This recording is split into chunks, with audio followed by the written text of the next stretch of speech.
So contrast all of that with the way she talks about H and their relationship. Here is it. Is it 46 or 47, Lauren?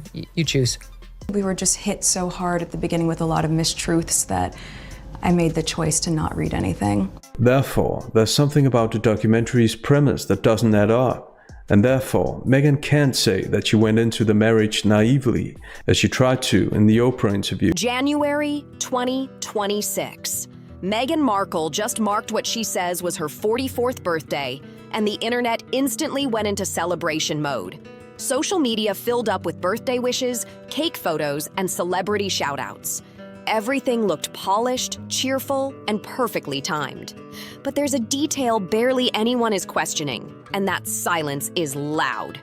What if the birthday everyone celebrated wasn't based on the full story? What if the age Meghan has publicly claimed for years doesn't line up with older records and timelines people are now revisiting? Some online discussions suggest there may be inconsistencies around her birth year, and that possibility alone has sparked serious curiosity.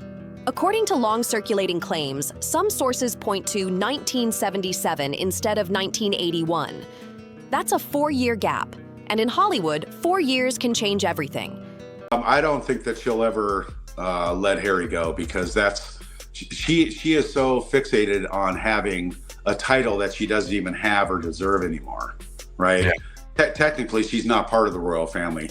On paper, on the web. People familiar with Meghan's early life, including childhood acquaintances and extended family members, have allegedly mentioned timelines that don't neatly match the widely accepted version. None of this proves anything on its own, but the questions keep stacking up.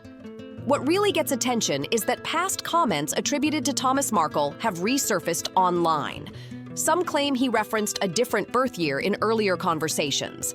As Meghan's father, people assume he would know those details better than anyone. That alone has fueled speculation, especially since the family relationship has been publicly strained for years. So why would age even matter this much? In Hollywood, it matters a lot.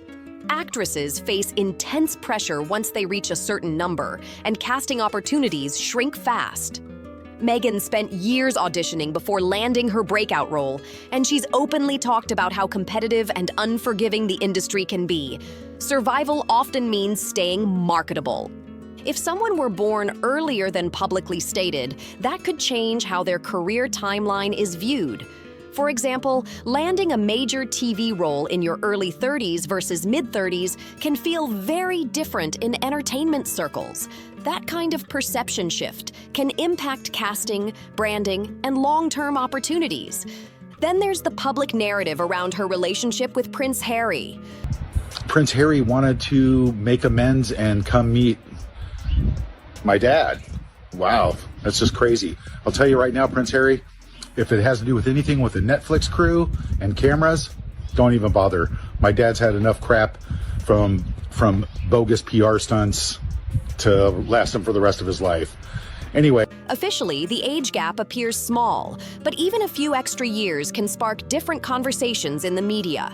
Image matters, especially when public perception is part of the brand, and that adds another layer to why these questions won't go away. As for Thomas Markle, he has publicly criticized Meghan before and hasn't held back when he felt the record needed correcting. Since they became estranged, he's spoken openly in interviews, challenging parts of Meghan's version of events. Whether people believe him or not, his comments continue to resurface and keep this topic alive. None of this confirms anything outright.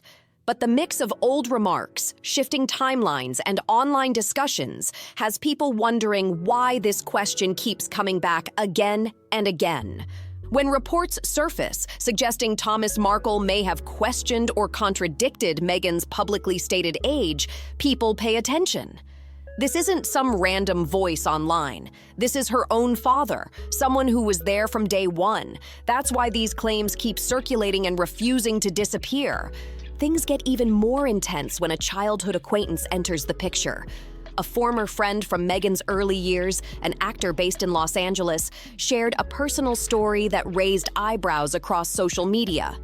It wasn't meant as an attack. It was just a memory. but the timeline sparked serious debate. According to his account, they attended summer camp together in Santa Monica and were both around 13 years old at the time. He described it as a harmless childhood moment, something sweet and forgettable. But once people started doing the math, that's when alarms went off. Public records show that this individual was born in 1977. If he was 13 during that summer, the year would have been around 1990. And if Meghan was also 13 at the same camp, then her birth year would logically align with 1977, not 1981.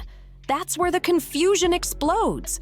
If someone were born in 1981, they would have been 9 years old in 1990, not 13. That gap alone has fueled endless online discussion. Either the memory is off, or the public timeline doesn't fully add up. No insults, just numbers that don't sit neatly together. I will say, when it comes to Prince Harry, he's truthful about a lot of the things he says in Spare about this. Well, we want that story to die, so we're going to give you this story. However, he does it today. Him and Meghan do the same thing today. I've seen that Meghan and Harry tried to discredit certain media outlets because they don't like what they're going to say. What makes this moment stand out is motive. There doesn't appear to be any obvious reason for a former childhood acquaintance to invent a story like this. He wasn't pushing headlines or chasing clout. He simply shared a memory, and the math did the rest. Then attention turned toward legal paperwork connected to Meghan's past court cases. During her high-profile privacy lawsuit, multiple documents circulated publicly, and online observers began comparing dates, ages, and family timelines. That's when more questions popped up fast. I'd like to look at a timeline of what's happened for Meghan, because over time she started off, and there was no question that she had, her values were about forwarding Meghan. You know, that's what it's about. And about, you know, covering that with a bit of charity work. How lovely.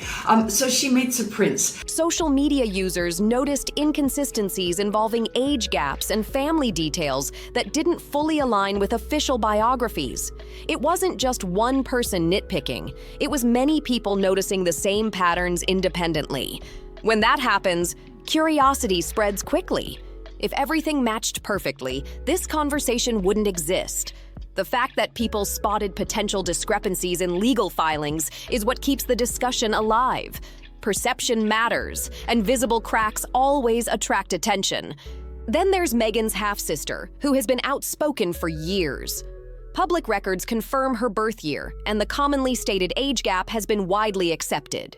Have you discussed it with your father, Thomas? Yeah, he said the same. He said the same thing. I don't believe, and he doesn't believe that there are kids, because you don't yank around and use alleged children as pawns so much.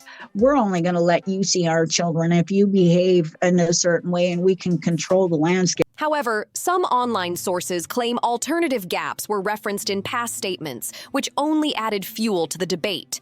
Again, none of this proves anything outright. But stacked timelines, resurfaced comments, and public records continue to keep people questioning why this topic never seems to fully go away. If that claim is accurate, if Samantha Markle has ever stated that Meghan is only 13 years younger than her, that would place Meghan's birth year around 1977. And that's not a random guess. I got it in the car and then returned it straight away. Once the scandal broke? As soon as I knew it was a scandal, not once it broke, Michael. But don't try and trick me now, because I'm not going to play this game. Delete that bit. John, can you just delete it, please, that bit? Because I don't want to go down. Samantha knows the family history. She grew up with Thomas. She was present during those early years and understands the timeline better than most people ever could. That's what makes any contradiction tied to Samantha stand out so sharply. Even an accidental inconsistency in legal statements would carry serious weight. Samantha has no reason to protect Meghan at this point, none at all. Their relationship has been broken for years, with lawsuits, public disputes, and harsh words exchanged on both sides. Samantha has openly challenged what she believes are inaccuracies in Meghan's public narrative for a long time. If she truly believed there was a falsehood about age, she'd have zero incentive to stay quiet. That's why recurring discrepancies connected to her statements don't feel random to observers. They feel like a pattern, and patterns make people pause. Now, defenders of Meghan often point to one thing immediately. The California Birth Index lists August 4th, 1981, official records, government documentation, case closed, right? Not necessarily. Official records can be amended, corrected, or updated under certain circumstances, and that's a documented reality. If someone discovers an error in their records later in life, there are legal processes to address it. Updated documents reflect the corrected information, while earlier versions may no longer be publicly visible. That alone doesn't prove anything, but it does show that records are not untouchable stone tablets. And here's the key distinction people miss. The current official record reflects what is on file now, not necessarily every version that may have existed in the past. Those two things are not always the same. That nuance is what keeps this discussion alive. This leads straight into Hollywood reality. We do know now she's never going to come and see her father. That's her main thing. She's a disgusting human being. The fact is, she said that it's going to be too expensive. She can't get a pass. Age management in the entertainment industry is not rare. It's common knowledge. Actresses face extreme pressure once they cross certain age thresholds, and opportunities dry up fast. Leading roles vanish. Casting calls slow down. Competition gets ruthless. Many performers quietly adjust their ages to stay competitive. Some shave off a couple of years, others more. It's not about vanity, it's about staying in the game. Hollywood rewards youth aggressively, and the system leaves little room for honesty once careers are on the line. Meghan spent years grinding before her breakout role. Small parts, guest appearances, constant auditions. If she were older than publicly believed during that period, she would have been facing an even steeper uphill climb. That's not drama, that's industry math. If any adjustment ever happened, it wouldn't be unique or shocking within entertainment circles. The difference is scale. When someone becomes globally famous, marries into royalty, and lives under non-stop scrutiny, every old detail gets re-examined. In the engagement interview, while she was praising the family, and obviously before she married into it, Meghan directly said that she had witnessed mistruths. Small inconsistencies that might have stayed buried suddenly get dragged into the spotlight. And once that happens, the questions don't fade easily. They multiply. Once age questions surface, everything comes under a microscope. People start digging deep, pulling at every thread they can find. And that brings us straight to Prince Harry's position in all this. Did Meghan tell him the full story about her age, or did she stick with the same version even after things got serious, even after the engagement? If Meghan were actually born in 1977, she would have been close to 39 when they met, not 35. That's a noticeable difference, especially since Harry was in his early 30s at the time. Some people don't care about age gaps at all, but being misled about something that basic hits differently. That's not preference, that's trust. An attraction to each other. And, you know, we're 13, 14-year-olds, so the history's kind of from there. It's like we talk, we find out that we're both of the same racial makeup. We just decided it was a good idea to become boyfriend and girlfriend. Meghan, as a 13-year-old, was very kind, very sweet. And here's the key point people overlook. Harry may genuinely believe the official version. If every document says 1981 and that's what he was told, why would he ever question it? Most people wouldn't. That makes this less about blame and more about what happens if the truth ever surfaced publicly. Imagine how that moment would land. If it were proven that her age had been misrepresented for years, that could shake the foundation of any relationship. Not because 4 years matters, but because honesty matters. Trust isn't optional in a marriage, it's everything. That's why so many people care about this topic. It's not about whether someone is 44 or 48. In the real world, that difference is meaningless. What matters is the pattern people think they see, the credibility question that keeps coming back again and again. Online critics often point to other disputed moments. Claims about family relationships, conflicting stories about cooperation with authors, differing accounts surrounding wedding timelines. Each issue on its own might seem minor, easy to dismiss, easy to explain away. But when multiple questions stack up, people start connecting dots. They begin wondering if there's a habit of reshaping the story when it's convenient. That's why the age debate feels bigger than numbers. If it were ever proven inaccurate, it would suggest one of the earliest narrative adjustments of all. And that would color everything that came after. Not because of age, but because of authenticity. First impressions matter, and early stories often shape public trust. So what do we actually have? Media treats women unfairly. You don't really have an opinion. And I think it's quite fun to keep coming back with an opinion. Is that the rebel in me? I think that might be the rebel. Reports of statements attributed to Thomas Markle that don't align perfectly with 1981. A childhood acquaintance whose timeline only fits one possible year. Alleged discrepancies spotted by multiple observers in legal filings, and references from Samantha Markle that some interpret as pointing to a different age gap. None of this is definitive proof. There's no publicly released document settling it once and for all. No clear audio clip, no single piece that ends the debate instantly. That matters. But what does exist is a pattern of unanswered questions. Timelines that spark debate. Numbers that don't sit comfortably together. And math that keeps pulling people back into the same discussion. Here's the thing about long-held narratives. Over time, tiny cracks can form. People misspeak. Details don't align perfectly. Those moments don't always mean deception, but they do invite scrutiny. And that's why the conversation refuses to die. The official record says August 4th, 1981. But online whispers, resurfaced comments, and document analysis keep pointing people elsewhere. Which leads to the biggest question of all. If there's truly nothing to question, why not shut it down completely? Why not end the speculation with clear, verifiable proof that removes all doubt once and for all? Because silence, whether intentional or not, always leaves room for questions to grow. If the truth is on your side, proving it should be easy. That's what keeps people stuck on this topic.